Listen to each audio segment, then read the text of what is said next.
we are the ones that wanna play, always wanna go, but you never wanna stay.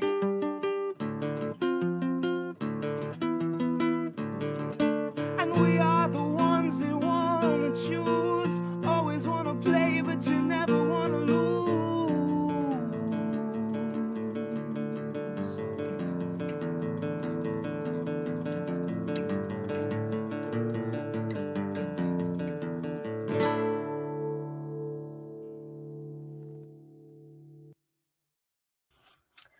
Hello, everybody. I see some of you guys. Oh, there's my boy Applejack. Who we got? Lucky. Got Miguel. We got what the fuck is Miguel. MMT? We got Lucky. Hello. 86 Blackberry White says up, y'all. CEB Applejack 59 salute. Noah Lopez says hello. Oh, thanks for tuning in, guys. Thanks. You guys are prompt. We never are, so we appreciate that. 5 minutes late. That's actually pretty good compared to other days. Oh my God. Yeah, we're only 4 minutes late today. That's actually super good. Yeah, so I've had Matthew Ho before. Andrew's had Matthew Ho before. But now we're both having Matthew Ho at the same time.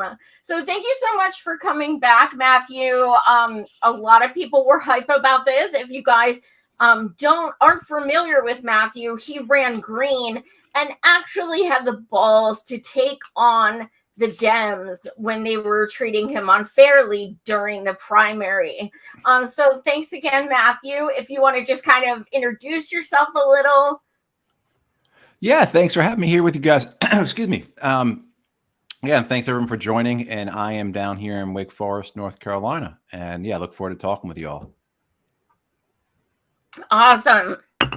So, what do we have this week, Andrew? What don't we have this week? So this week we're going to start a plethora of fuckery. Per usual. Yeah, so we're going to be starting off with protests in France happening. And then we're going to talk about, compare that to an AOC protest that happened here in the U.S. Then we're going to talk about how great Mayor Pete is doing with being the Secretary of Transportation. And then we're going to talk about Amazon and them getting fined, measly amount for their terrible labor law violations. Then we're going to talk about Seth Rich and talk about Cop City. And then we're going to end on another kind of surprise note. We're going to talk about that CEB Applejack 59 saying, yay, the French have more balls than Americans. Yeah, so... Oh, that's our slant, Boo. That is our slant. That's exactly where we're going. Yeah, so essentially, Macron has decided to move the retirement age from 62. So the retirement age is 62 in France. Imagine that. And he's deciding to move it up to 64. And so... which is still less than ours, right. And they get their ass off their asses and into the streets. Yeah. Right. Which tells how bad we are here. Because I'm even sitting here being like, 64 doesn't sound so bad, right? Right. You know what I mean? I'm like, what are we siding with the French government, and yeah, but that's how bad we are here. Yeah, because it's really, I think right now, I mean, it's going to be raised up to 67 eventually, I believe, to receive Social Security, right? It was years ago, it actually was raised up to 65, but so many people have gotten grandfathered in. So yeah, here we are around 67, they're at 64. Still lower than what we used to be during the whole, New Deal age and everything. But guess who is people are living longer. That's the idea. I don't know about that. Yeah, not if you're an American, you're not. Not if you're Right? an American, you're not, right? What's it gone down? Seriously. 2.5 years in the last 3 years we've lost in Yes. life expectancy, right? Yeah. So not if you're American. Yeah. Yeah. Great. So I guess the whole thing is, we make less, so we've got less time to be retired and not lose all our money. So That's a good point. they're just protecting us. That's really all they're doing. So one thing I wanted to make a point though. So guess who is on Macron's side for raising the retirement age? Elon Musk. He recently said he's doing the tough but right thing. So good old Elon Musk, really sticking it to the establishment. I mean, he doesn't fucking do anything. No. Well, and to make it even worse, as the French government is proposing this, they're also proposing, which most likely will happen, a 35% increase to the defense budget. So Macron just came out this past week and said he wants to increase military spending by 300 billion euro, which is about a 35% increase over the next several years. So it all works in tandem. As people get things taken away from them, others get them. And in this case, you raise the pension age, give more money to the military. I mean, we need to give it all to Ukraine. Giving it all to Ukraine. They're hurting, man. Yeah. Well, this is, stuff like these pictures, it gives me goosebumps and it makes me hopeful for them. But at the same time, I'm like, why the fuck are people so lazy in the United States? Because you will type in hashtag general strike on Twitter, tons of posts. What the fuck are you doing about it? Because the people, every time I organize something or me and my comrades organize something, what happens is people will be, only 100 people showed up. And so, well, how the fuck's that our fault? Get off your fucking asses. Either show up, do something yourself. That's on you. That makes Americans look lazy and complacent. That's not on the organizers. So look at Europe. I mean, look at the Indian farmers, a year they were in the streets. So it's I don't know. Matthew, do you think the U.S. would ever get to this point? Well, I mean, I think we've had it. I mean, not that long ago, 2 years ago, 2.5 years ago, we had 25 million people out in the streets for Black Lives Matter and for, after George Floyd was murdered. You look at what happened in North Dakota in 2016 with the Standing Rock protests, and then of course Occupy before that. And so we certainly can mobilize people. We can certainly organize people. We've had a history of success of that in this country, whether it be civil rights, labor. I mean, New Deal was just brought up. New Deal was a response to the effectiveness and the strength of the labor movement in the 20s and 30s, right? I mean, so we have that ability. I think the problem, as I look at it, is that in the 60s and 70s, when you had a tremendous success with civil rights, with anti-war, with the environmental movement, right? The environmental movement gets Richard Nixon to create the EPA, and the anti-nuclear movement, right? I mean, it was 82 or 83. They had 1 million people in Central Park protesting against nuclear weapons. I mean, but I think what it was is that the institutions, the establishment, recognized those things. And they recognized the strength of mobilizing people. And they countered it by changing campaign finance laws, by gerrymandering, by doing things to protect themselves from the people. And I think that's what we're up against is, okay, hey, we can get 25 million people out in the streets for Black Lives Matter, for, police killings. How does that become political change, though? There's no political arm to what we're doing, unlike I think what they have, in France and in Europe. Mm-hmm. Very good points. I thought, once COVID started and so many people were out of work and so many people were hurting monetarily, and, they still are, granted, but I thought that drastic, drop in everything was going to be enough to get people out in the streets, because a lot of people say, well, I would like to, but I can't miss work. Right. Well, millions of people lost their job. You know what I mean? So I was hoping that would have been the time, and it seemed really opportune, and I really had hope it was going to happen. but it didn't. And, Biden got elected and everybody was just like, okay, cool. Trump's out. Let's chill. Or complaining on Twitter. Yep. So I'm just going to play this 40-second clip of just so that we see what is happening in France right now. Over 1 million protesters took to the streets in France to protest Macron's plan to raise the retirement age. That's what it says.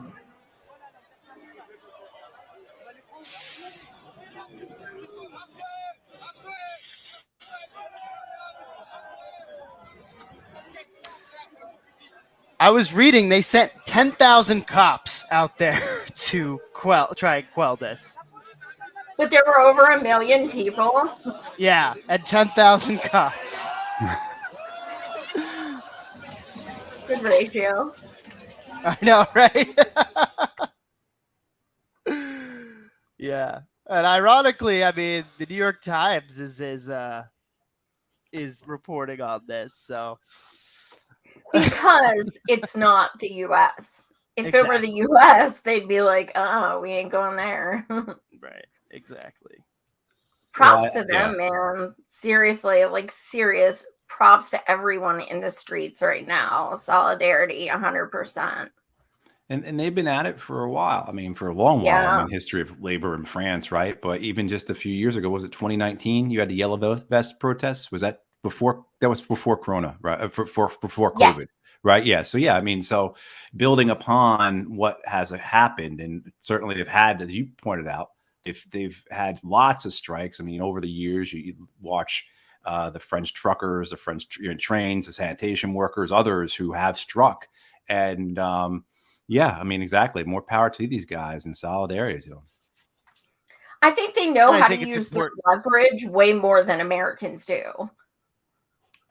Yeah. And I think France definitely seems to have stronger unions as well. So I know that a lot of French unions have announced January 31st strikes in protests. So they're trying to get a bunch of people to just not show up to work as part of this, which of course, our unions are not doing that at all, right? They might talk about in passing in speeches. I know Sarah Nelson talked about it in passing at a rally that I was actually at in Cambridge a few months ago, but there's not clear actual plans to do so, it seems. So, yeah. Oh. Yeah, they tried to do one on Twitter, I want to say like a month or two ago, and it failed miserably. And it was kind of expected. I think the thing people have to realize is that something like that does not change anything if it's one person here and there. Those people can get fired. The only time something changes is when there's true solidarity and like 99% of the people don't show up. That's the only time it's going to really work because they can't fire all of you. Amazon probably would anyway, but you know what I mean.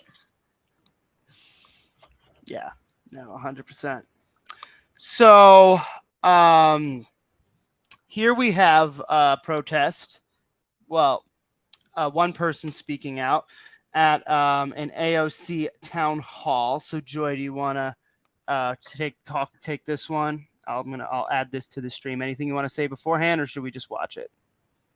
Yeah, I mean, shout out to Blue Moon. I've done some shows with her, been on some panels, and it takes guts to do this in front of people because, as you can see at the end of it, there are these bootlickers who are like, yeah, and the people get taken outside and stuff. But let's be clear. I mean, AOC literally said, hold politicians accountable and bring the ruckus. So don't clutch your pearls. She asked for it. And if you're doing town halls, you need to expect they're not all going to be your fans. Yeah. hacen una ley de amnistía. Y es 40 una years. ley de amnistía, es Amnesty una ley laws de for migración 40 hace years. 40 años. It's time to No, go. necesito hablar, necesito escuchar. No, I need to talk. I need to be heard. I came all this way to ask a question. Señora, yo vine para hacer una pregunta. Hace 40 años que So no 40 hay years since the una last ley de amnesty law in this amnistía en country. este país. ¿Ok? Oh, Todavía no no amnesty law hay in this country. una ley de amnistía en este país. Yet the Y Democratic el Party Partido sends 100 billion Demócrata to mandó Nazis. $100 billones a nazis In en Ukraine, Ucrania. that this Y woman esta voted to señora send money votó para to. eso. En este país We need a third party necesitamos in the un style tercer of partido AMLO, al estilo de AMLO en in México Mexico, y Petro en Petro in Colombia Colombia, y and Boric Boric en in Chile. Chile. El Partido The Demócrata Democratic no Party está does haciendo nothing for nada us. por nosotros. Nosotros nos estamos I am registering people for an registrando independent party. I will be independiente outside. porque el Partido Demócrata no hace nada por nosotros. AOC, I'm sorry. No, señora, no. Necesitamos No, registrarnos lady, no, I will be independientes. registering Yo voy a people's estar independence. I will be afuera. Yo voy a outside. estar afuera registrando a la gente independiente. Thank you. Why does she gotta leave? No, necesito hacer una She's pregunta. addressing her En este government país, for redress of grievance. no. We're gonna go. She's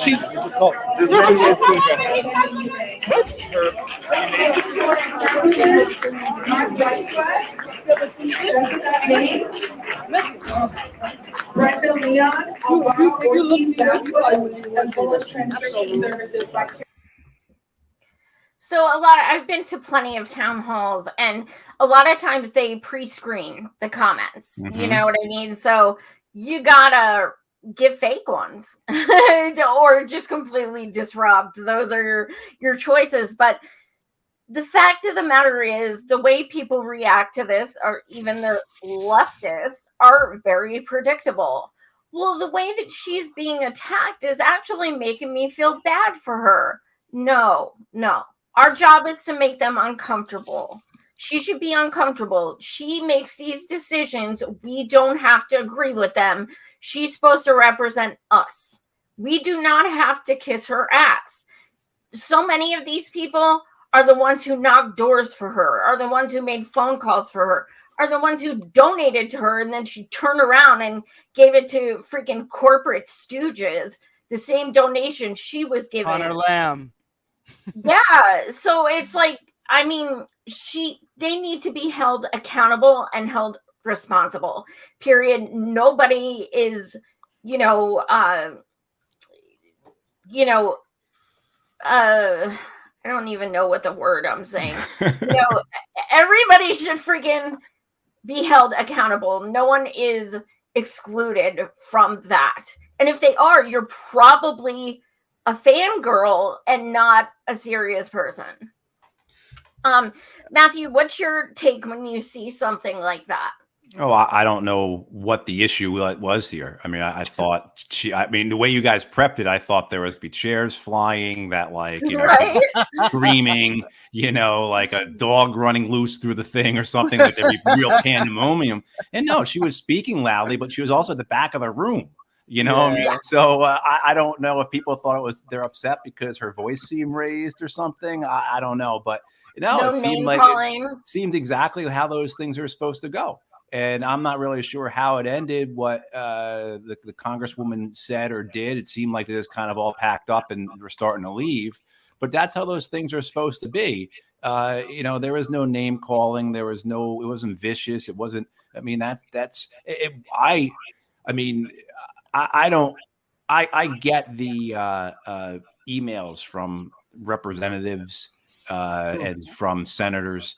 And I don't even know the last time. I mean, I'm talking, years and years. I remember starting to track Jim Moran, when I lived in Northern Virginia, we're talking about 15 years ago, starting to track whether or not he did any town halls, and he didn't do any. And he had to be probably the closest in terms of like his district, the closest to actually the Capitol building of anybody, right? He was across the river in Alexandria and in Arlington, and he wasn't doing any. I mean, so this is a problem where you just don't have access. And you hear one person off camera saying something about addressing grievances to your government. And that's exactly what the purpose of representative democracy is supposed to be about, right? The ability of the constituents, the citizenry to speak with address grievances too. So I mean, I don't know. I mean, it's really disturbing that there are so few town halls, that very few members of Congress do it, and then it's even more disturbing that when somebody actually brings up something very appropriate to bring up, they then get criticized as, or it's seen as a way to be like, well, maybe AOC shouldn't do any more town halls because people are going to be upset and negative. We shouldn't have these things. And actually, after this, what happened was a bunch of her comrades stood up and started singing a song about peace. And it was powerful. It was, really touching. And I thought that is what you're not going to see, like on things like the Hill Rising and stuff. They were like, oh my God. But like, I'm sure they didn't play that part. You know what I mean? It's just like, no, they were saying it not to be assholes. They were saying it because they literally don't want bloodshed. Like, they're anti-imperialist. That's what everyone should be, like, hands down, like, bananas. Andrew, what are your thoughts? Yeah, well, so I watched the video before, and I hadn't seen. This is the first video version I've seen of it with subtitles, which I appreciate. Admittedly, my Spanish is not great. And you it's knew even what more, Ukraine means, though, right? of course. But I honestly, like, I got that part, but I didn't realize that she was pushing to actually register people. And so now I'm kind of wondering, and I'll have to look and hopefully hear from her, like, how did she get people to register? Like, how was that? Or did people meet with her outside? Because I'd be curious to see if she did convince people, or if it was mostly just kind of, they were like, but yeah, I mean, there was absolutely nothing wrong with what she did. There was absolutely nothing wrong with what she said. She's literally saying we need a third part, or we need to stop getting out of this duopoly. And that just shows how much part of the establishment AOC is, where you literally have people having to show up to her town hall because she, unfortunately, as the years go by, has become more and more just part of the Democratic Party, to the point where, she's on camera saying, oh, we got Hakeem Jeffries, who, from the start was against her. So people say, why do you pick on her the most? Not to me, but like overall. And it's like, because she's never off camera. She gives us things to criticize 24/7. Like, the other squad people don't have town halls. They don't make TikToks of them making mac and cheese and like talking about like Easter eggs and shit. Like, she's the one doing that. So yeah. She's the one that's going to be criticized. Yeah. The rest of the squad doesn't really have town halls. I don't even know. Not to my knowledge. Who has town halls anymore? Honestly, I feel like Bernie. That's like a relic. It's Bernie does like every fucking week. And the ones that do, you have to. What do you want to talk about this Sunday? It's funny because with when the Republicans do have town halls, I've noticed the folks who are so big into voter ID, they require that you have an ID to get into their town hall to prove that you're from the district, right? You are a constituent. Yeah. It's just the hypocrisy is just it's everywhere, right? Yeah. And that's what we found with M for M for All. Myself and two of my teammates were reaching out to everyone on the Progressive Caucus, so in the House. So we reached out to literally dozens and dozens, and the most common response was, you're not in our district. But Congressman Ro Khanna invited us to DC. We went up and met with him. He's California. Andy Kim from New Jersey met with us. Rashida Tlaib met with us. Andy Kim is still not for Medicare for all, right? What? Was there any? Because Andy Kim is still not for Medicare for all, right? He said that he was going to talk to Bernie about it. I'm not certain that he changed, but I do know. Oh, and I secretly taped our entire meeting. It's on my YouTube. I mean, I may have. Um, and I wasn't very nice, to be honest. But anyway, so when we went to meet with Rokana in DC, I brought all of my medical bills, and after over an hour, convinced him to work with us on a medical debt cancellation bill. So him and Bernie are finishing that up like as we speak because of our meeting. So that was very productive, and Andy Kim did agree to sign on to that. So that to me was worth the meeting. Also, Rashida, that meeting was a mess, but she agreed to also sign on to it as well. That's a whole other story. And Pramila also agreed to sign on to it. So at least we've got that going for us. But yeah, the most common response was, "You're not in our district." And I'm like, but you vote for the entire country. So we technically are all in your district. You know, you're not voting just on local things. So that's just a total way to obfuscate, any kind of accountability or responsibility. Right. And now it used to be you could just walk into the congressional offices with no problem, and they've used COVID and then January 6th as an excuse to, you can't get in those buildings without having an appointment. And it just cuts people off from the ability to go and speak with the representatives. And I mean, there's the grand farce of it all, right? The whole charade of this democracy we have. But there was something to that. You could walk into those buildings, and the work I used to do, anti-war work, that was very helpful to us to be able to do it. And now you can't. And whether you're going to speak to somebody, or you're going to do a protest or whatever inside the building, you're very limited now. Yeah, absolutely.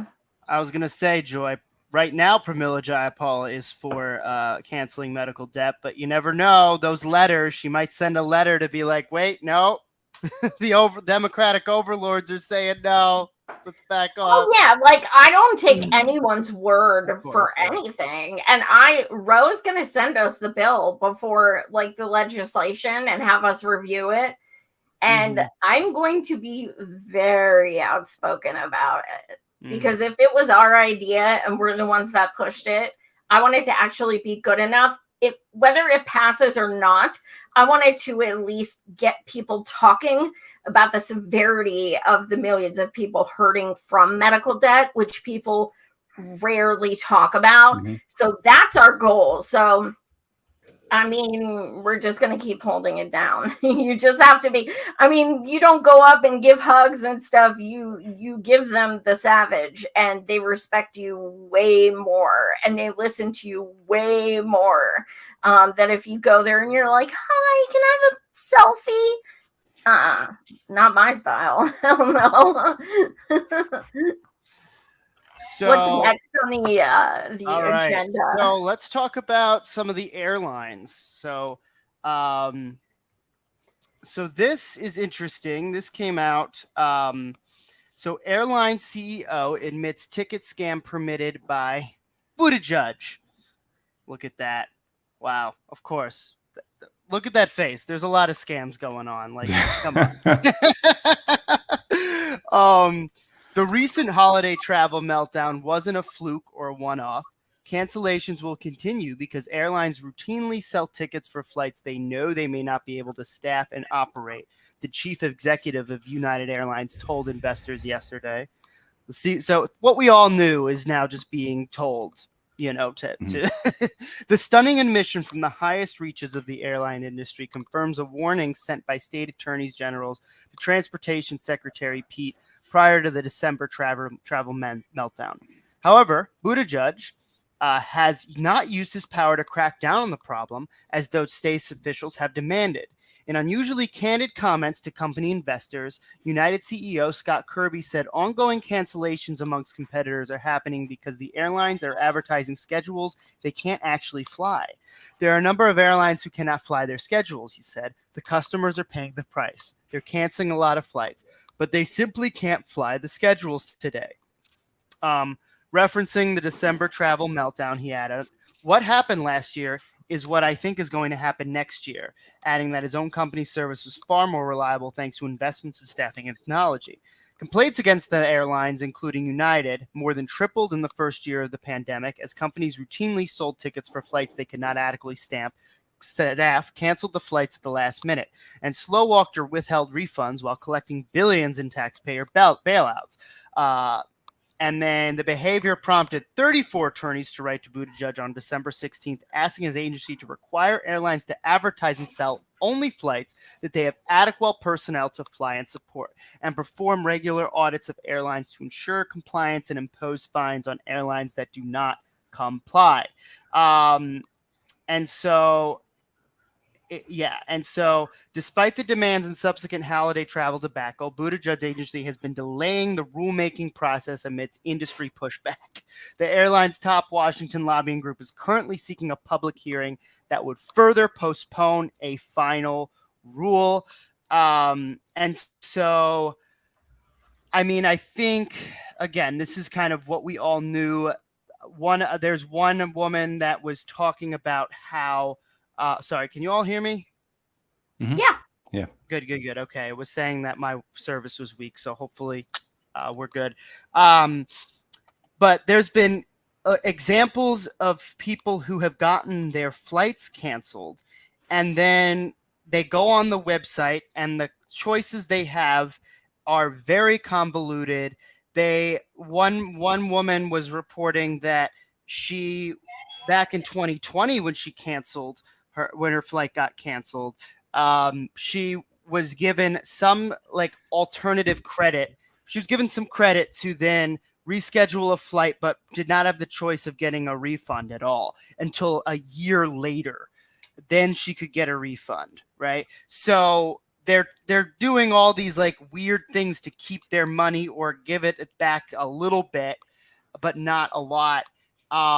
And I think one of the things that I find that's really interesting about this is that, you know, obviously Buttigieg is supposed to be somebody who is thought of as next in line for presidency, right? And of course, there's a certain group of people, particularly well-off, upper middle class to upper class people who Buttigieg appeals to. And I'm wondering, and I'd love to get both of your takes on this. I'm wondering if this error in many ways, or it's not really an error of Buttigieg, he's bought off, but the fact that he's not doing anything will actually weaken his support among some of the upper middle class to upper class, because now they're seeing, okay, he's not doing anything and I can't take the flights I want, right? And of course, people that take flights typically are people who are come from better off means, in a sense, right? So that's one thing that actually struck me is here's a base that he's actually blatantly not serving. And so what's that going to do to his political future, in a sense? I don't know. Propaganda is strong. They could just kind of figure out how to forget about it because of, you know, the Republicans are so bad that if he's the nominee, they'll forget all the things that he did, just like they did with Biden. But yeah, Matthew, I'm curious to hear what your thoughts are on all that. Oh, I don't think any of us really had a lot of expectations that, you know, right, that he was going to come in and just, you know, 4 years later, we were going to just have such a marked difference in our transportation infrastructure. No. And, you know, I mean, but I think you're absolutely right where it's a serious job. And not just this, but also with the supply chain issues, with the ports, with inflation. I mean, all kinds of things are coming back to the Secretary of Transportation. And who's the last Secretary of Transportation? Most people know. You know, most people don't know who the Secretary of Transportation is, right? It was sort of a job that no one really knew much, paid attention to. Right. And so the idea, I think, is most people look at this as like, well, hey, he would get the experience. He would get to go about. He would, I think, more importantly, continue to build his own infrastructure in terms of his personal infrastructure, in terms of his own political capital by getting around the country, meeting important donors, people he hadn't gotten to during the presidential campaign, right? And kind of really solidify his position as next in line, right? Build out that framework that he needs to successfully run for president. And Secretary of Transportation, he can go all over the place. He can transport himself any place, right? I mean, he stays, right? I mean, like, and so really, I got to imagine it was a beautiful opportunity for him. And now he has just really been exposed as, you know, as most of them are, completely incompetent, you know, no real concerns for the jobs that they're given and the responsibilities they have, and certainly no desire to ever be held accountable, except for the accountability that he has to have to those big donors and to the big industries that he's beholden to. I just don't see anyone talking about this. That's why I don't think there's going to be any ramifications, even any hope of them, because I mean, even the, you know, so-called indie media isn't even talking about this. So I don't see that happening. But also, you know, in fairness to, you know, of Pete, he probably has severe PTSD from when he got on a plane and Obama told him to drop out. So that could be why he's kind of, you know, steering clear. Remember when Biden told Pete he reminded him of his son? I mean, that would traumatize me if Biden told me. I was like, so I don't know. Seriously. I actually wrote an article a few years ago when he was running where I examined his military record. And I'll post it here for you all if you're interested. Because I had titled it, you know, "Heaven Protect Us from Men Who Live the Illusion of Danger." Okay. And because that's what he was, because his military service, like so much else, was, you know, was fraudulent, was, you know, in the sense of it, there was nothing there. There was no substance. It was all a show. So. I remember him making some very racist tweets about like, we shouldn't kill our people. And then it was like, but essentially it's okay to like go over to brown countries and kill them. Like there were these two tweets next to each other that were essentially saying that. And it was so disgusting. And he just kind of doubled down, you know, when people freaked out about it. He's so repulsive. So yeah, definitely drop that in the comments. I'm sure everyone would love to read that. Yeah, I can't, for some reason, I can't post in the comments. Yeah, because you guys by private I can chat. post it. I got it.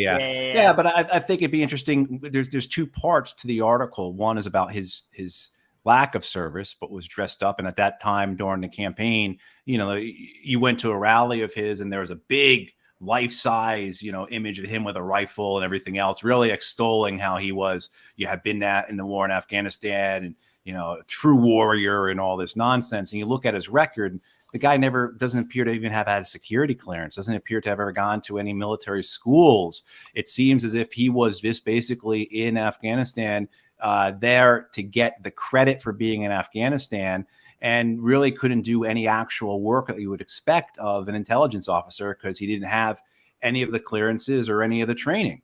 In a larger note, though, where he falls into so well, and his personal story kind of just really exposes the whole lies of the war, was that the unit he was attached to was a unit that was supposed to be interdicting the narcotics trade.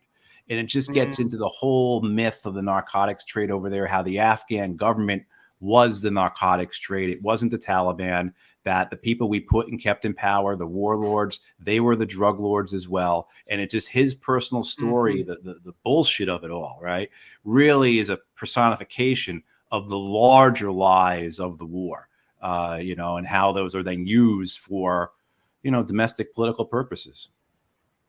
Yeah. Absolutely. And the worst part is his dad like teaches at college about like socialism and communism stuff, and is like a self-identified socialist. I did not know that. That's why Pete like wrote a book report on Bernie when he was in high school. Freaking hilarious. Maybe I'm making this up, but wasn't Kamala Harris's dad? Yes. Too? Like, yes. Yeah. So he also denounces her. He has a PhD and also teaches things like socialism and communism. Wow. Yeah, he denounced her. He said he's ashamed of her politics. Yikes. Well, that's why I guess you never see her father like in any. Yeah, for public or real. anything, you know, like they're not- He's like, I would give birth to you. You're not one of mine. No way. Well, long live the king, Pete. Or God save the king, I should say. All right, let's look at some of the comments here. So, Wait, who's commenting as me? I'm so confused. oh, that was me Oh, okay. posting the counterpunch. You better not say anything I don't want you to say, because then it looks like it was me. It's a link. Yeah, I'm just gonna be like, you all suck, and come from you. You heard it. Andrew's posting as me, so Let's see here. Snork Y2K says, it is okay to call me to explain how massive amount of money if they can make delaying repayment for tickets even 30 days. Oh yeah. His fake military background being used for political nonsense, of course. like that's selling points. Like that's what's so sad. Tell me you weren't in the military and I'll like you more, if that's what you're going for. CEB Applejack 59 says, I was gonna go into the military. They wouldn't let me in. I had bone spurs. Jenna says he likes Ticket to Ride though. What more you want, purists? Yeah, I'm pretty sure like his skateboards.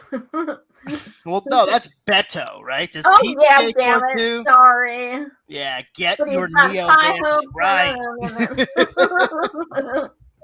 Well, I love. I'm pretty sure, like, wasn't Pete's like speech when he was, about to get sworn in, when he was nominated for the position, something like "I love trains" or something. Yes. It was literally, and I'm like, you're literally Sheldon from The Big Bang Theory right now. Like, that's the problem. Amtrak going well, but airplanes. Everyone starts sending him fake airplanes. Get him to play with those, and maybe, who knows? Maybe that'll help. I'd probably trust Sheldon Cooper to be transportation secretary more than Pete. I was like, at least Sheldon's a physicist. He understands the laws of transportation. And he's got to be. I mean, so Secretary Pete's got to be disappointed now, because there had to be at least some part of him that was estimating that at this point, Joe Biden would have declined to run again for a second term, right? I mean, there had to be some part of his calculus, and so him and I imagine others, the vice president, plenty of others are disappointed that doesn't seem to be the case. Well, yeah, and there hasn't been a primaried sitting president in 43 years. Right. But I'm having Marianne Williamson back on Wednesday, so we're going to be talking about that. When was the last primary for president? Carter was by Ted Kennedy. Yeah, Ted Kennedy. That's right. Yeah, and then his campaign got weakened because it was found out that he let a woman drown in the water. That he was like having an affair with. Yeah. Okay, got it. Yeah, that whole thing. Yeah. But that's fantastic. You're speaking with Mary. Yeah, it'll be interesting to hear what she says, because it's gonna be interesting. Let's just say she's exploring. That's all I'm gonna say. So it sounds like an exploratory committee. Is that what I dare say? She's exploring the possibility. All right. Looking at the what, why, and how. All right, cool. I don't know how Planes, Trains, and Automobiles came up, but that is one of the best movies ever. Oh my God, John Candy. Man. Anything John Candy. Rest in peace, man. What a great guy he was. Uncle Buck, a gem. Uncle Buck. He was the guy. He was in Home Alone. He took the mother in the car. Yeah, so many movies. Yeah, I remember where I was when he died. That was one of those moments. Yeah, because of movies like Stripes and everything Yes. else, and how like just if I just watching that. But I remember where I was. I was in college and I was in the library. A friend came up to me and said, "Hey, Really? Aw. here, John Candy died." Oh my What God, year did what? he Yeah. die? That would have been like 92, 93. I mean, it's been a Yeah, while. So I early It's been was a while. like, 90s. Yeah. I was barely alive. Yeah. Wow. Oh man, make me feel young. All right, so here we are going to talk about Amazon. So OSHA finds Amazon roughly, I don't even know what decimal that is at this point. What is that? 13 point? I don't even know. Yeah. Of annual revenue $1 for work. billion. We didn't learn that far down in decimal points in like 5th grade. We were learning like tenths, hundreds, thousands. Like, yeah. Like a jillionth of what Yeah. Amazon owns. Damn, this is why math, they never actually use math to show what you're going to use in real life. They should have had a problem and been like, when Amazon gets fined by this amount, what do you calculate the consequence to be? But Absolutely nothing. That's the beauty of that, right? Using that percentage, because it is nothing. I Yeah. mean, it's Yeah. nothing. I mean, it really is nothing. We don't even have a name for that. We can't even, none of us know how to even pronounce that out loud. Other than like, it's nothing. Don't worry about it. It really is nothing. Yeah, I mean, pretty much. and it makes sense when you read that, right? It's $60,000. They got fined $60,000. That's it. Well, and keep in mind too, I mean, I'm not a math expert, but like literally when you actually want to know the actual decimals, we got to have this go over 2 more, right? Because percentage, when you calculate decimal, you go 2 over to the left, right? So that's even more ridiculous. Well, how do you only get fined for $60,000? I mean, what's the level of the fines for an industry like that? It just shows how absurd the whole thing is. I mean, would they get only fined 6 times for 10,000? this year. What's that? Only 2 people died this year. Oh, yeah. So okay, 30 grand a piece. That seems fair. Yeah. Yeah. Jesus. I think that's fair. Right. Yeah. And yeah, gosh. Yeah. Joy, do you want me to read any of this or? Yeah, if you want to just read the first paragraph or 2. Sure. A paltry $60,000 fine for failing to keep employees safe at one of the world's richest companies offered the latest evidence. By the way, that's probably the salary that they pay 5 warehouse workers full-time combined. That's what I was thinking. Now we're cutting your pay. Yeah, except sorry, we got fined. God. So, fine for failing to keep employees safe at one of the world's richest companies offered the latest evidence, according to one critic, that the system ostensibly meant to protect workers is so broken. That was the assessment of Paris Marks, host of the podcast Tech Won't Save Us, good last name, after the Occupational Safety and Health Administration announced Wednesday it issued a citation to Amazon for worker safety violations at least 3 of its warehouses in Deltona, Florida, Waukegan, Illinois, and New Windsor, New York. Part of an investigation that's still ongoing, OSHA found that Amazon warehouse employees experience high rates of musculoskeletal disorders and are at high risk for lower back injuries due to frequently being required to lift heavy packages for long hours. A log of injuries sustained by workers at a warehouse in Waukegan showed one employee suffered a foot fracture while handling a 55-pound package. Another person's face was crushed, smashed by a 61-pound piece of furniture. And another worker sprained their lower leg while handling a 148-pound item. Wow.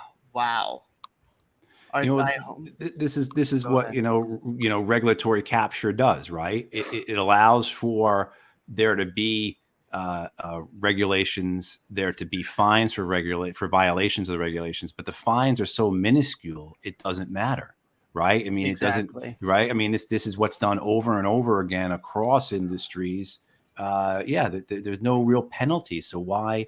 Yeah, they'll get hit with a violation, but the Well, fine's not so bad. And here's the thing: it's probably even cheaper for them to get fined $60,000 than it is to actually spend money to make the working conditions safer, so that That's right. this doesn't happen, right? And Right. so, yeah, that's probably just like, oh, all right, well, what are we gonna go fine that? Okay, cool, we'll pay that. It's kind of like back when, I guess some bars kind of do that. Well, this was kind of different, but I guess kind of when it's like when they first started making illegal smoking, they kind of were just like had a pot where they just would have people just kind of drop money in the pot. So then when they got fined for having people smoke in bars, they would just use the pot to pay it off and just Right. Oh my God. Right. Yeah. Right. So yeah. The great story about that is with Ford and their Pinto. And they, in the late 70s, and they realized that fixing the car would cost a lot less. I mean, it would cost a lot more than lawsuits they'll have to pay for having a terrible car on the road, right? For having a very unsafe car on the road. Wow. And, that was the story of the Pinto, right? They made that calculus. They say it's going to cost, we expect to have this many lawsuits. This many people are going to die. There's going to be this many lawsuits. It's going to cost us X. But if to fix the whole fleet of vehicles is going to cost Y is greater than X. So we'll just let people die. And hopefully it's not more than we expected. Yeah, no, it's pretty sickening, but that's the goal of regulatory capture, right? Is to make sure that they're in charge of it, so that even when they do get in trouble, there's no consequence. Wow. Yeah. So, wait, what happened? Give me 1 second. So now we're going on to the next topic that Joy particularly is, it is a very, it's definitely a very interesting story, but I know Joy is particularly very passionate about as well. Why is it not even letting me share the screen? Sorry. Anyway, I'm going to work on this. Joy, if you want to start the conversation with this. I'm guessing you mean Seth Seth Rich. Rich? Yes. Okay. Seth Rich. Yeah. So, pretty much nobody's talking about this. So, just to break it down, if you haven't heard, after 6 long years, the FBI has finally admitted that Seth Rich was indeed the person who turned over the DNC emails to WikiLeaks. Many of us already knew this. And Julian himself kind of alluded to this into interviews. But the fact that this should be blowing up all over, because first of all, we were called conspiracy theorists and everything else, but this whole Russiagate thing, we now have proof it was complete and utter bullshit manufactured by the Clintons. We know this for a fact now. We knew it, but now we have receipts and tangibles to show that. So Seth was indeed the person who gave the information to WikiLeaks. Now, the reason this matters so much now is not just to debunk Russiagate, but also because his murder was never actually looked into. They confiscated his laptop. Even though he was supposedly mugged, he still had cash on him, an expensive watch on him when he was shot. But yet the cops took his laptop, even though it was the so-called random shooting, a mugging. So none of this ever added up, ever. Nothing made sense. And it was a few days before the convention that he was murdered. I was telling Andrew beforehand, I did a lot of research on this case, and it just so happened Hillary Clinton's brother works for the FBI in DC. So I wonder if he had, was kind of in on the case. But anyway, so I was at the DNC convention. I protested there for 6 days at Occupy DNC. So me and my comrades went over just pages and pages and pages of documents. So I'm going to be doing a show shortly. I'm going to compile more information and do a show to kind of go over everything about the murder case again, because now that we have proof, we need to hold them accountable and tell them to open this the fuck back up, because this man was murdered. We don't know by who, but we know it's a very big coincidence that he was the one that disclosed these emails, and then a few days before the convention is gunned down. This is clearly not a mugging. So this needs to be looked into. Andrew, do you want to read the two top paragraphs that just kind of summarize? Yeah, I'll read it. It's not letting me share that Word document for whatever reason, so I'll just read it. Starting on page 2, right, is indicated in the motion to clarify the existence of Seth Rich's work laptop has been known to Mr. Huddleston for some time, and Mr. Huddleston fully expected that laptop, like almost any other laptop, to contain information of some kind. The real surprises are as follows. After years of denials, the FBI has finally admitted that Seth Rich is directly linked to the hack of the DNC email servers in 2016. The FBI has been in possession of a report about Seth Rich's work laptop for nearly 5 years, and purportedly it did not discover that report until after Mr. Huddleston filed his motion to clarify. The FBI had another technique heretofore undisclosed for hiding records from FOIA requesters. Second revelation is particularly noteworthy. The existence of a forensic report on the content of Seth Rich's work laptop has been something of a holy grail among those who question the official narrative about Seth Rich and his possible involvement in leaking DSC emails to WikiLeaks. Renowned journalist Hirsch first disclosed his knowledge of the report in early 2017. Rusty Wise journalist Seymour Hirsch claims Seth Rich has WikiLeaks source, and the Fox News scandal surrounding its reporting on Rich that culminated in a public retraction of its Seth Rich story was based on the network's inability to satisfy journalistic standards that the report was real. You want me to keep going, or? No, that's okay. And it's, are you able to drop this tweet in the? Yeah, I'll drop the original tweet.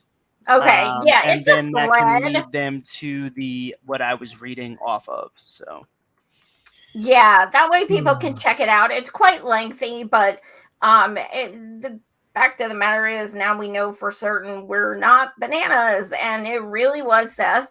And Matthew, what were your thoughts when you heard this?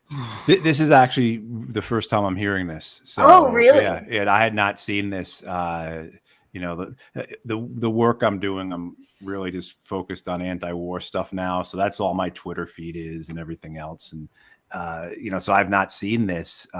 So I definitely want to take a read through it. But it's not something that unfortunately surprises me. And I agree that there's been, I think,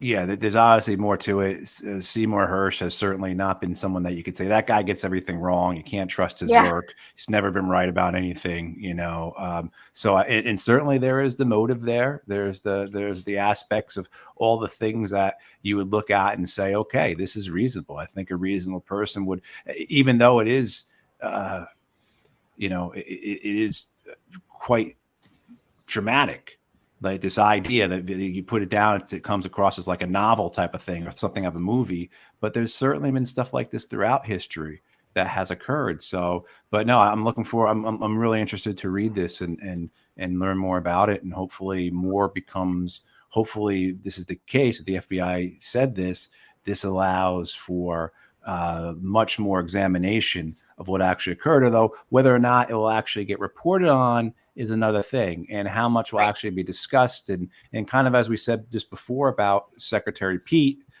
is it really going to matter? Are people really, people are, the way the media is so divided, the way the electorate's so divided, will it really matter? Will people pay any attention, or it will just always be dismissed as what Hillary Clinton described the Monica Lewinsky thing as a vast right-wing conspiracy, Oh, so God. yeah.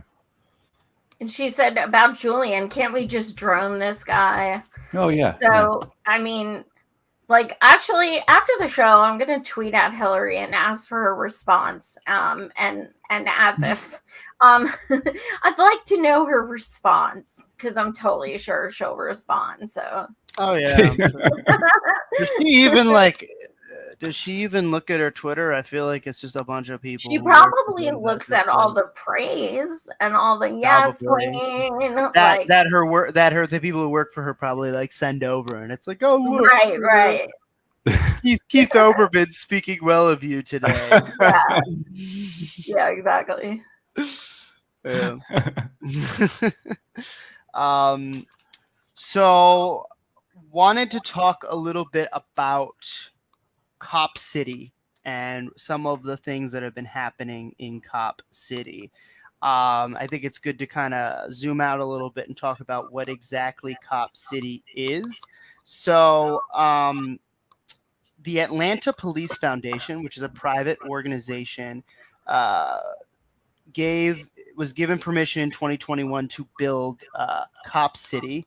It's a $90 million project that a third of the taxpayer, the third of the tax, third, which is going to be supported a third by taxes, right? So a third of 90 million is going to be public money supporting it. It's 85 acre in, I think it's the Weelaunee Forest, which was land stolen from the Muskegee people during the Trail of Tears era, right?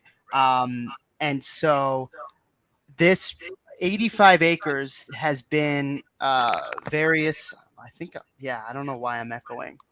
Is it me? Do you hear me echoing? I don't hear an echo. Is it me, you think? No. Yeah. I don't know. I'll just keep talking and hopefully we'll figure it out. Sorry, y'all. I don't hear an echo. Yeah, I hear it.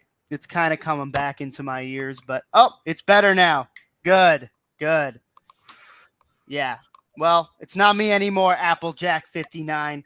So that's a little back. Yeah, maybe if you could both mute for now, and then we could maybe try. Yeah. So, all right. Essentially, from 1922 to the late 80s, this area was a prison farm. And then now what they're doing is they're in the process of trying to build this 85 acre land into like a village where they're training all these cops. And it's wild. They have like a road that I was reading that has like a area where they can do high speed chases, right? And just like an absurd amount of things. And there's been a lot of environmental organizations that have been coming out because they're going to be clearing out all these forests and such. And so there have been a lot of protesters who have been camping out into this area to keep them from clearing the land to then build this essential village. It's like almost like a mock village. It's a way of like training all these cops because it's a way of trying to quell all the crime. They're investing $90 million to basically build a cop village. So then that's a way they're going to be fighting the crime and such. And so unfortunately, there was a few days ago, one of the, supposed to be like 8 gun ranges. That's one of the other things. So I keep thinking about how many people of color there are in Atlanta. Yes. And how this is going to be just like, lack of a better term, just bloodshed. This is going to be a disaster. Oh, yeah. I mean, it already is a disaster. Yeah. After what happened. And I think the fact, it's just very fascinating that this is on land that was taken from, indigenous tribes, and they've been using this in one way or another, right, as to feed into the carceral system, right? It was prison farms before, and now they're using it as a large ass cop training ground. And so and I'm going to show a video of some protests that are happening because specifically there were some protesters that were shot by the cops in retaliation to them trying to say, no, you can't use this land. And one of the people that goes by Torta was shot and killed. I think it's the Georgia Bureau of Investigation is trying to say that the cops fired first. Sorry, no, that the protesters fired first, right? But because peaceful protesters always have guns, always. Exactly. These people were literally tree huggers, literally sitting there like, no, don't take our trees, and like, yeah, they shot first. Okay. Right.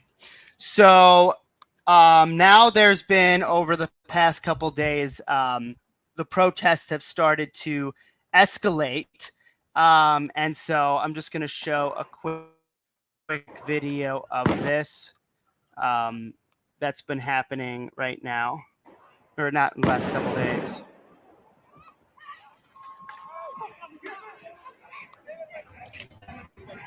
Right here. Put him in fucking car. They are making arrests. So that's Tina in the background from Status Quo recording this. Get up the street. Get up the street. You're going to jail. Get up the street. You're going to jail. Get out of the street. Press. Get out of the street. Get out of the street. You're going to jail. Get out the street. Get out the street. Or you're going to jail.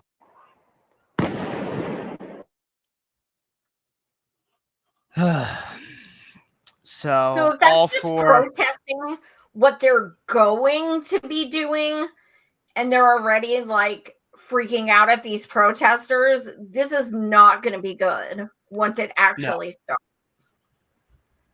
Yeah. Matthew, what are your thoughts about seeing this? The Guardian, I just found it again. The Guardian had a good article on this, a pretty long article on it. It got into all the aspects of just how interconnected it all is at the top. Mm-hmm. How the owner of the Atlanta Journal-Constitution was donating money to the police foundation, and I mean the whole thing is just that relationship you have between the established interests, between the institutions, between the elites, for lack of a better term, right? But then also too the trade-offs here, what this could be otherwise, in the sense that there were plans to make it into a big park, right? Or just to keep it as is. I see someone in the comments noted that it's been referred to as the lungs of Atlanta, and I mean, so you see the decision to pursue, violence, state violence at the expense of the local, not just the local people, but the whole landscape, the whole environment down there, right? But then the crookedness of it all, where you've got the city's major media, not just going to the same cocktail parties as the government, as the police, but actively funding their, benevolent institutions. So the whole thing is crooked, and this poor kid's dead. A bunch more other folks were shot, and of course, there's no video. There was something like 5 law enforcement agencies involved in the raid. None of them had their cameras on, right? So right away, that this was bad. I mean, so the whole thing is just sickening, and it's upsetting, and it's just, but it's a good story to kind of talk about in the sense of where are we heading to in this country? Where are we right now? And how is it going to worsen is how I should say, rather opposed to we're heading to, because we're already in this state. Yeah. And of course, Back the Blue has been trending on Twitter the past few days. So disgusting. Andrew, why did you pick this? Why specifically did this move you? Yeah, I mean, I think it, and I alluded to this a little bit before, but I think it really brings front and center so many of the issues of this country, right? Because historically, kind of like I said previously, this land was taken from indigenous people on the Trail of Tears, right? And then it was used to for the benefit of the carceral state, right? And now, not only that, but not I think in addition to them setting up this city for cops, they're going to be clearing out all these trees, right? And so here we have lack of care for the environment. All these environmental groups are now upset about this, as has been stated in a lot. So it's just it brings to the forefront, I think, so many intersecting issues that lead to outbursts, or I shouldn't say outbursts, but like literal fascism to then quell any sort of protest of being like, can you please not do that? Like, so. I was also thinking it may, change everything in the area. Like they may not have to be allowed to have schools in the area now. They may have to move those. Kids may have to be homeschooled. Businesses may have to go out of business because people won't come to that area to shop anymore. Like a lot of things could change from this, not just that, literal area. Yeah, curious to know if there's apartments or houses nearby, right? And how that's going to affect the residential community there. It's so bananas. Yeah.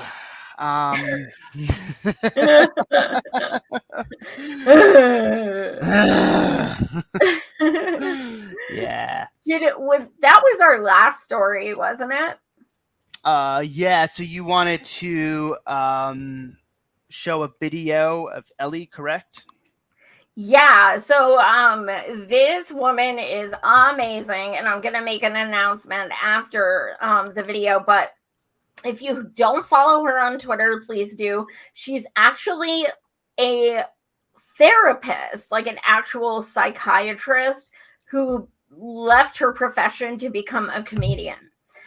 So a lot of her, her videos and stand-up is about things she's encountered with other therapists. And she's just amazing. So this is just kind of a quick video to kind of give you an idea of her humor. What's happening inside of me, right here, it's a miracle. That's how I stay grateful. Even when I do gain a little more than I'd like, or start feeling like a depressed, slovenly, financially aided college student, God will be there for me postpartum, alongside my personal chef, Carol Ann, of course. Carol Ann, expensive? Oh, I don't really like to talk about money. She loves her work. She loves her job with us. She's very happy here. Right, Carol Ann? She said right. Oh, I didn't hear anything. She said it. The side effects are no picnic. You need to be smart. For instance, I schedule my masseuse Leanne to come to the house every day at 8 a.m. and 8 p.m. to blank the day in self-care. Is it expensive having a masseuse? I don't like to talk about it, but Leanne is very happy. She loves it. She's been with us for a decade. Right, Leanne? I actually don't know if she speaks English. Our doctor, in particular, used by respected celebrities like Chrissy Teigen, on the way to infuse traditional laughing gas with a state-of-the-art hallucinogen that transports you to your ideal safe place. It's made from the umbilical cords of unwanted NICU babies. Can you believe that incredible technology? The innovation. This is exactly why we can't have socialized medicine in this country. How much does this cost? Again, I don't like to talk about money. It's time for my guided nap. Of a guided nap? Leanne? Guided nap. Yeah. She is amazing. She's so great. So anyway, she just started a show last week on Cracked. It's kind of like a Mad TV type thing. And basically it's where people call in and she gives them advice. So I hit her up and I was like, I have this crazy idea. February 13th is a Monday. Come on the show and we will do an advice love advice show. So she's coming on the 13th. So all the viewers can put stuff in the comments like their most embarrassing moments on a date, horrible dates, if they have a crush, love advice, anything like that. And we're just going to have a fun show for a change. But she's just wonderful. So I'm so excited that we're going to be doing this. And Andrew, how do you feel about that? It'll be interesting. Doing these things where I'm like last Valentine's Day, oh my God, I've never laughed that hard in my entire life. We did a show about sex. Do you remember that? Me, you, and Logan. Of course I remember that. And then we were just talking about like all these like one night stands and like all these like awful experience. I mean, not me, they were. But yeah, it was so funny. I laughed so hard. It was amazing.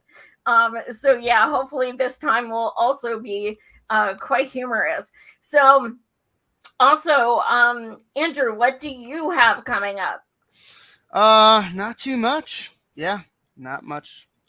You can go ahead. How about yourself, Matthew? What do you have coming up, if anything you want to promote, and also where can people find you? Sure. And thanks for having me with you all tonight. This was great. I'm on Twitter, Matthew P. Ho, P as in Patrick. So Matthew P. H-O-H. And then February 19th, I'll be one of the speakers at the Rage Against the War Machine rally in Washington, D.C. Okay. So big group there put on by the Libertarian and the People's Parties, but also to a lot of independents as well. And yeah, go to Rage Against the War Machine. Just Google that; it'll come up. And if you're in the area, please come out and support the anti-war effort. Okay, awesome. Well, coming up, I have, as I said, Marianne Williamson will be back to join me Wednesday, 9 p.m. Eastern. That is on my channel, Savage Joy Marie Mann. Please subscribe on YouTube and Rockfin. And Monday, we will not be here. Andrew is going to be joining me on my channel, and Stephen Donziger will be back to speak with me about what is going on with him currently. And then, yeah, we have Ellie the next week. So we have some good stuff coming on. So that's exciting. But thank you again so much, Matthew, for joining us. I always enjoy talking to you. And thank you for just being a badass and inspiring so many of us with your campaign. I didn't have a candidate on my show for like 2 years. And I was like, okay, I want to have you because you're taking on the DNC. And then I actually endorsed him because I just thought he was so fantastic. So that was something I never thought I would do. But he ran green, so I didn't feel like dirty endorsing him like, Democrat. But yeah, I was just so taken aback by like how genuine you are and how passionate you are. And so I'm so glad to have met you and spoken with you. Doing what you're doing for sure. Well, thank you very much. I appreciate you saying that. It's the best part about running last year was getting to meet so many people that I didn't know. I mean, and that sounds cliche and trite, but it's true. It's true. Getting to meet just a ton of people and just a number of folks whose hearts are in the right place. And they're acting politically because of the people in their life who are suffering. And so what I see over and over again is a lot of people who are politically active because of the people they love, and certainly like it's case in point, Medicare for all. We argue for it because we have people in our lives that we love who are suffering. Maybe it's us who are suffering, right? But, we have that. That's what motivates us. And but I really appreciate this. And this was fun. And thanks, everyone, for joining us online with us. Thank you. Yeah. Absolutely. Everybody, thank you so much for joining and smash the like button. Can I I just want to quickly acknowledge something that is going on in the chat. So Paul, who used to be a mod, I believe, in the mod chat for Status Quo, and I believe RP passed away, I believe, a few days ago. So RIP Paul. I actually recognize that name, I think, in some cases. It's Paul. let me see, Paul XBSOG. I think that was the screen name. Oh no. So yeah, they're saying in the chat here that Jordan is communicating with his family to get info to do a tribute. But yeah, keep Paul in your thoughts. I didn't know Paul personally, but that name, now that I see it, was very familiar and present in different chats that I would, see sometimes on live shows. So yeah. And yeah, my dear friend of 15 years and my husband's friend of 44 years passed away yesterday. And I wanted to give her a shout out because she has always been one of my biggest supporters. She loves when I tell her about my shows and my activism and stuff. So she has always been amazing. So she will be missed for sure as well. So rest in power, Paul and Pook, both of you. So yeah, thank you guys so much for tuning in. Much love to everyone. Absolutely.